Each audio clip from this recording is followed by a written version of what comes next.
back, MR2 fans, and when I say MR2 fans, I mean MR2 fans. We did a video last week on the Mercedes C250, and I heard you guys loud and clear. Nobody wants to watch anything but MR2s on this channel. So, with that said, we're back on MR2s for the weekend. It is a little bit cold in Miami. It's raining outside, so we're stuck in my favorite place, which is the garage. And it's not a bad thing because I have the 2GR here. We've been kind of dragging our feet on this because, well, not on purpose of dragging our feet, but things have come up and we've kind of had to put a little bit on the back burner. In addition to ordering parts, which one, it's a bunch of parts you gotta order, and two, it costs a lot of money. So I have to pace myself in terms of getting these parts. But we got the engine last year, and I've acquired some parts, which I want to show you guys today. And we're gonna continue to work on this. Not much update from what you saw the last time where we started the cleaning process, but I think we're getting very close where I'm going to remove the lower intake manifold, and then we're going to get that one cleaned up, and then we're starting the painting process. So it should start coming together real nicely. Now, here's the 2GR. If you are not caught up on this channel, we did a Gen 5 swap about a year and a half ago, something like that. And then we bought a second MR2. We're going to do a Gen 4 swap, and then we scrapped the Gen 4 swap, although we have the engine here, and we went to a 2GR swap because that's the hype these days. And we want to make sure, one, I'm current in the MR2 world, I'm learning something new, and secondly, we want to do what's in demand. So 2GRs is all the craze, everybody's into 2GRs, so there you go. If you want to get your MR2 swapped, this is the channel to watch. Now let's look at where I have gotten with this engine. So we took the upper intake manifold off, it's right here, had it cleaned up. If you looked at when we got the engine compared to now, vast difference. So I'll bring you right in, bring it a little bit closer so you see what we did. Again, just cleaning, this is not painted, this is literally just cleaning it. So this is cleaned up. Also went ahead and cleaned it inside the runners here. So all of this is clean. It wasn't bad, but I figured since it's off, we'll go ahead and get everything cleaned up. Got this throttle body, so I had it painted silver. I was on the fence if I wanted to go with black, because my intake hose, which you'll see in a second here, is black as well. I got the Wilhelm kit. And I decided, what, I'm gonna break it up a little bit. So I have the black intake manifold, which is the factory look. Then this is aluminum finish, so I went ahead and painted that. And then we're gonna continue with a black hose here, and then you'll see the parts as we come along. But this is where the intake manifold is at. This is probably the only thing we have gotten completed since we got the 2GR. Everything else in progress. So that's taken care of. Let me bring you guys over to my bench and show you what type of parts I've acquired now. And I'm gonna tell you, it looks like a little bit of parts, but it's a lot of money. So, it's really not the quantity at this point, is more the, well, I should say it's not the quantity of parts, it's the quantity of dollars you gotta spend. So beware.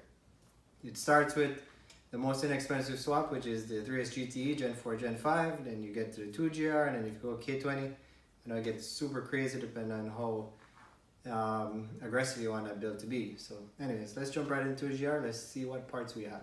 Here's my 2GR collection. So while we have a bunch of parts, we'll start off with the most recent one, which you guys saw on one of these last videos on the 2GR, and this is the water neck. So this is from TCS. I took the OEM one off.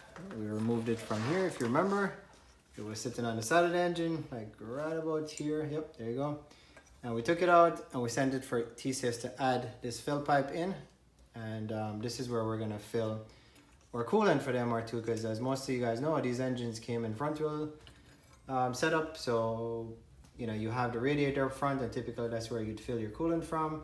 So you have to come up with a design that allows the MR2 engine in the rear to add coolant. So this is the modification.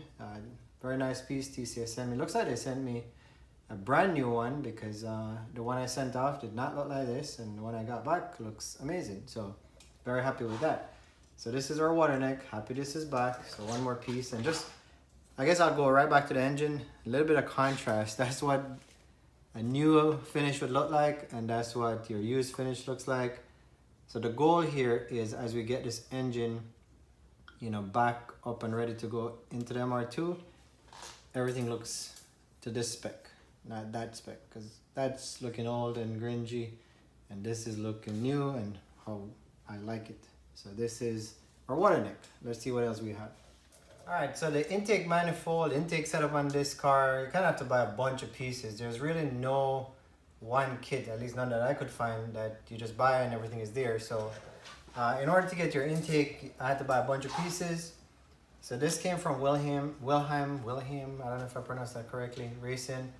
And this is the silicone intake pipe. It goes right here on the throttle body. Okay, so that's the setup. If you do your research, you'll know exactly what I'm talking about. If you're learning the process for the first time, this is it. Now, you could just get a 45-degree elbow in silicone or metal with two rubber boots on either side. But the benefit of this one is you have the breather line here on the bottom. So that's factory, looks really nice and clean. Then you have this port, which works with this Toyota part, which is a little resonator. And this comes on the original 2GRs and like the Sienna, so it kind of gives you back a factory setup, which I hear helps with fuel trims. So I went ahead and got this kit. I think this is a better way to go. And then Frankenstein Motorworks makes this velocity stack, which again helps with the fuel trim from what I understand. Whether that is true or not true, I mean, he does a lot of research on his site, so I think he's a trusted source at this point. After all, the guy kind of pioneered the 2GR into the MR2, so we got to give him props. That's his design, Frankenstein Motorworks, and this one will go into here. So kind of give you an idea. That's the setup. And then you need a 6-inch filter. So full confession, I kind of cheaped out and I went on eBay because trying to do the build without going broke. So I got this filter. It's okay. I don't think it's the best quality out there, but hopefully it will work. And we got this. So this is our intake setup. You know, if you want to price these things, you can get a 6-inch filter on eBay. This is Frankenstein. This is Wilhelm Racing. Just visit their website and you'll see what the price is. I don't want to quote prices because with inflation, it might be one price today, it's a different price tomorrow. But those guys have been fairly consistent with their pricing anyway, so just check their website for pricing. All right, let's move on. Let me clear these things off and then we'll get to something else. The next item we have here is our gas accelerator. So you saw the one on your MR2. You can't really use that one because this is throttle by wire. So the 2GR uses throttle by wire, so you have to get basically a drive-by-wire adapter. And technically you can get one from an Avalon, and it comes with like a plastic rod here. But Frankenstein Motorworks designed this metal piece, which kind of is similar to what we have on the factory MR2. So apparently the modulation of the pedal is a lot easier. So a lot of guys are using this and there have been good reviews. So I went ahead and got this one. And then this is an adapter blade. I'm not even sure how this works, but we'll figure it out. I think it goes something like this. And it's bolted into the car. So it allows this pedal to fit into the MR2, like basically plug and play. So you probably you're definitely gonna have to invest in something like this. If not this one, you gotta make it work for yourself. But put this on the budget, a drive-by-wire pedal, okay? Moving on to some of the other custom items that you need. So these are custom parts from Frankenstein. You saw this before. This is the right side engine mount. So unless you're gonna get real creative, or I think MR2, those guys made their own kit that works with some of the brackets, the factory bracket that the engine comes with, but I kind of like this design, so I went with this. It's gonna fit basically like this, right? And you know, again, I'm just showing you guys what we bought. Once we get everything installed, you see exactly where this goes and how it fits onto the engine. As a matter of fact, once we get the engine painted, you'll see that. But you're gonna definitely need a custom right side engine mount. The rest that goes on the transmission, those are all factory pieces, so you don't have to worry about that. Just use what you have, but this is a necessary part. The next, heavyweight, and in terms of heavyweight, it's pretty heavy and it's also heavy in price, so it's a double heavyweight. These are custom manifolds because your factory manifold, apparently, I don't think it's gonna work. I think they're too big and they have the catalytic converters and all of that, it gets in the way. So this is Frankenstein's new Heather design, so I went ahead and got these. I think this is for the other side, but basically you go here and it gives you good clearance. Like I said, I think this is for the other side, but you get the basic idea. It's gonna fit something like that. And you need this. I just showed one side. I have obviously for the other side, the kit comes with both sides. And most of these engines, when you purchase them, you're not gonna get the gasket for the exhaust. So you're gonna have to get gaskets, so new gaskets that go here and one on the other side. So I also got these as well. And if you did get gaskets, you probably want to put some new ones just for safe measure. So invest in some new gaskets. I got these from Molly. You guys hear me talk about Molly all the time. And these are the metal ones, which are pretty cool. Heading back over to the bench, and I'm recognizing pretty much all these manufacturers. So we spoke about Frankenstein before, Wilhelm. This is MR2 Motorsports. They made this little cover, and it's basically a flywheel cover. So where your flywheel, if you want to look at your flywheel inspection panel. But again, pretty inexpensive, and I got this and it slips right in. In case you're curious where this goes, let me just show you real quickly on the engine. It goes right under here. So right where there's this little square gap. You know, if you have the engine, you'll kind of know. But if you don't have this, then pretty much when you put your transmission on, then it's exposed, and dirt and dust and water and all of that stuff can get on in the transmission. So I bought this to help to protect the area. Now, another piece from MR2. I'll be honest with you, I'm a little bit disappointed with this piece, but I bought it and thought it would look kind of cool as a little dress-up item. It goes right here on the engine, and I was trying to figure out what color scheme I'm going to go with, and I thought it looked kind of cool, but the pictures on their website, it looks really awesome, but here it just looks like a flimsy piece of metal that somebody painted black. But I invested the money, regret it a little bit, but it's here. Hopefully, with everything painted, this will accent the engine a little bit better, and I'll start to love it. It will grow on me, but this, you don't have to buy this. I just wanted to treat the engine, treat myself to something different. The rest of the items that I have are just basic maintenance items. So here is our throttle body. There's a little gasket. So in case you buy this engine and you get the intake manifold, and then you didn't have a throttle body, you had to purchase one of these, you're probably going to be missing this little gasket. So there's actually a gasket in between these two pieces. This is not permanently on, so it's just sitting there, but you're gonna need a gasket like this here. So recommend, if you have it, great. If you don't have it, you have to buy one. And if you do have it, from when they pull the engine apart, it's very inexpensive. Just buy a new one and throw it in there just to be safe. Valve cover gaskets, got a kit from Felpro. Now this one has every single seal. So when we do the valve cover paint job and replace everything, you'll see how these pieces go on. But I like this kit because it came with everything, and even has these washers over here for the VVT oil feed line. So it's kind of cool. You get one kit with everything, and you know, as we pull this up, you'll see there's a bunch of O-rings and stuff inside of this thing that we gotta get to. So that was a nice piece, and I'm definitely taking these valve covers off because I want to inspect the engine and I also want to paint this. So it's really a necessity at this point. This is another Felpro kit I got, and this is for the lower intake manifold gasket, which is this one, the black one, and then the blue ones go right on the top for the black, which is right over there, the upper intake manifold. So again, one kit comes with everything, right? Today we're actually going to go remove the lower intake manifold right here, get the injectors out. I think I'm going to get these injectors cleaned like I did with the Gen 4, Gen 5s.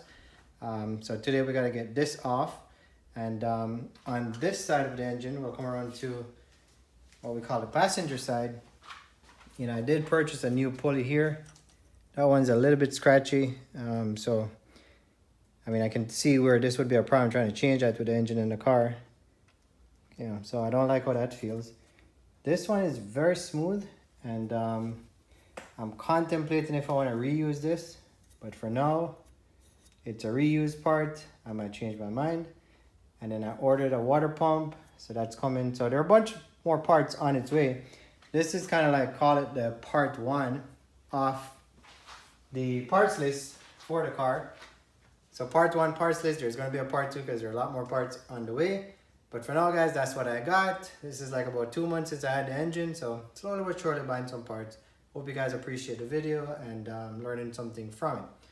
With that said, let's move on to getting the injectors out, the lower intake manifold out, and then the next video you'll see will probably be, you know, the engine getting painted, because I'm not going to bore you guys with me using brushes and wire brushes and the drill and all that stuff to knock off the oxidation so we can paint it. I think you guys know what that looks like already. So we'll start the painting process. In between that though, you know, there's a video I want to put out which I think it's not just going to appeal to, you know, guys who are doing engine swaps, but it's going to appeal to every single MR2 owner. It's a topic I see discussed on the forums, so you have to stay tuned. You got to watch the next video because you're going to like it. Everybody that's into MR2 is going to appreciate it. But anyways guys, let me stop rambling. Let's get some tools and let's take this manifold off. I'm getting ready to take off the lower intake manifold, and this is where you want to make sure there are no loose bolts anywhere because you do not want anything to fall into this intake manifold, because you will have a bad day and I will definitely have a bad day if that happens to me here. So I don't want to jinx myself. This breather hose, this is actually one that connects to that Wilhelm silicone hose I was showing you guys a while ago. So literally, here's a route, it goes in here, and I want to point it out here just in case I have to go back and see where that goes, because you know it could be here and we just mess up or reinstall. So we're going to put it back over there just to get it out of the way. And now for the injectors, we got 5 bolts it looks like.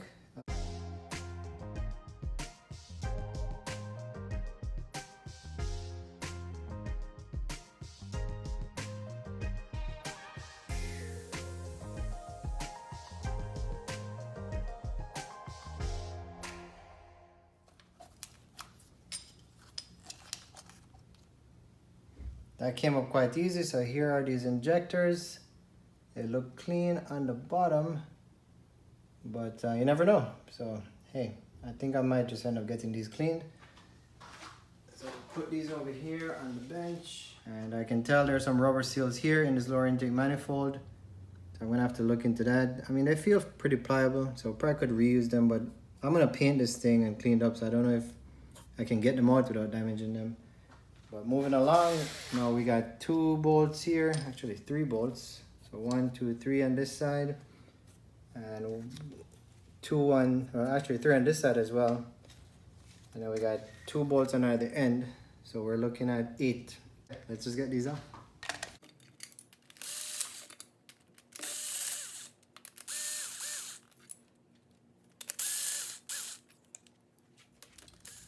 All right, so I have the 4 nuts out. Now I want to pull these and see the length. So here is the length of this one. So these 2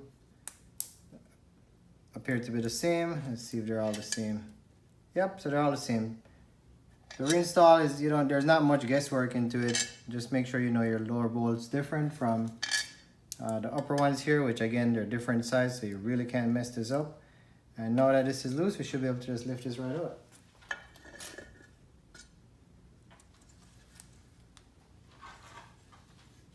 So we got it off, and I don't know if this is how it's supposed to look, but that's pretty black, a lot of oil. So, you know, the health of this engine, it's 81,000 miles. In the comment section, if you have this car and you pull your intake manifold, is it supposed to look this greasy and oily? And this doesn't look like an engine that was turned over. It literally has a lot of gunk in there, but it's, if you can see, like looking here, it's kind of restricted to right here. Down in the chamber looks pretty clean. And again, you'll see that's where the valves are. So that's the condition, guys. Tell me what you guys think. Does that look normal? Is it that this car did not get an oil change, which really should have, and this is the intake, so it really shouldn't have any difference, but maybe, who knows? Maybe you got a change in PCV valve or something like that, I don't know. But we'll dig into it, we'll figure it out. Now I'm really curious to get this valve cover off to see what these cams look like and what it looks like inside there, to make sure that the engine is healthy and looking clean and not full of gunk. And that's the challenge you face when you buy used engines. You really never know. So you kind of have to roll the dice and hope for the best. I'm still fairly confident this is going to be a good engine, right? So hopefully you guys support me on that, but I welcome your feedback. So we got that off. I'm going to clean this up a little bit. I'm going to tape it off, and then now I have that to go clean and work on. I have access to everything I need so I can properly get the oxidation off this engine and start on paint work. I hope you guys enjoyed the video. Like I can tell from the last one, nobody wants to see the Mercedes, as I mentioned, so it's all about MR2s on this channel. If there's anything you'd like me to cover, if you have a challenge with your car and you think I can help you with it, I have 2 MR2s, chances are, I've probably covered it already, or it's something I could help you with. Feel free to send me a comment, let me know what you'd like to see, and I'll try my best to put a video out on that. So another weekend down, I'll catch you guys on the next one.